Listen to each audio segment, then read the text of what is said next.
How's it going, Jack Tackers, and welcome back to another video for you guys. Today I'm going to be doing my review for the third part in the Arrowverse Elseworlds crossover.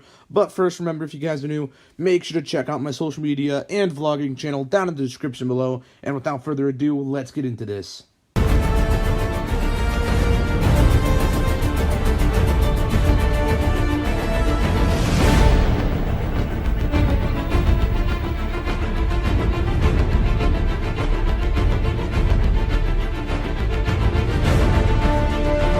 Okay, you guys, so where do I really start? I mean, this episode was pretty great. I don't know if it was my favorite of the crossovers. I'm sure, I'd be, so much more crazed about this episode if I didn't get kind of spoiled, but not really. But if I didn't get spoiled for the Crisis on Infinite Earths tease at the end.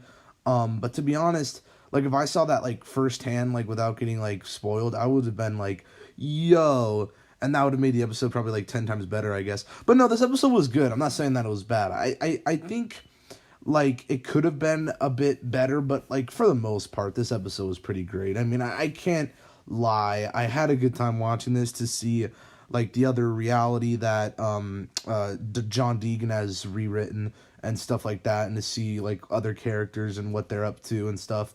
And I like the focus with Supergirl and Alex, and we actually got to see Jean this crossover, which we never see him, and Brainy, I guess.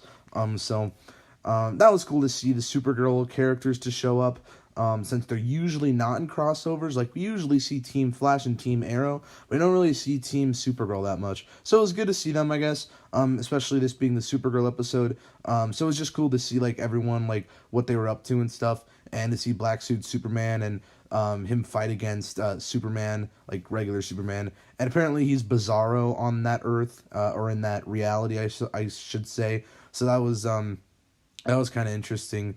I thought that was kind of a nice little Easter egg. But this crossover has been pretty great. I don't know if I'll do a ranking, to be honest. I don't know if I'll I mean, is this I might do a live stream sometime this week. I'm not entirely sure, because I do have a lot of videos coming. And I'll probably do a separate video on the Crisis on Infinite Earths, and what that means for the future of the Arrowverse and stuff, because yeah, it's pretty big. But yeah, this episode is really good, man. I don't have too much negatives with it. With the last two, I had a certain negative with it. The first episode, I thought they made Oliver seem like some psychotic asshole, and they kind of made him. No, it was made more so in that episode. And then last episode, there wasn't enough Batwoman, though we did get to see a tiny bit of Batwoman in this episode. And like I said, we are getting a series for her, so hey, I really can't complain too much with that. So I'm pretty down with what they're doing with Batwoman. I'm excited, but there's a lot to talk about for the future of the Arrowverse, so I'll get into all that in my Crisis on Infinite Earths video. I'll just kind of be not really explaining it, but just kind of yeah, going over what this means for the future of the Arrowverse and stuff. But as for this episode, this was a good last episode to this crossover. And like I said, I don't know if this is the best crossover ever. I mean, it's probably better than Invasion, I can say that. Yeah, it's better than Invasion. But is it better than Crisis on Earth X? I don't know. I mean, maybe. But yeah, I just don't know. Anyway, that's all I have to say about this episode. It was great. Super interested with Crisis on Infinite Earths. So yeah, be prepared for that video this week. And if you liked this video, give it a thumbs up. Let me hear your thoughts on this episode down in the comments below. Subscribe if you're new, and I will see you in the next one. Peace. Boop.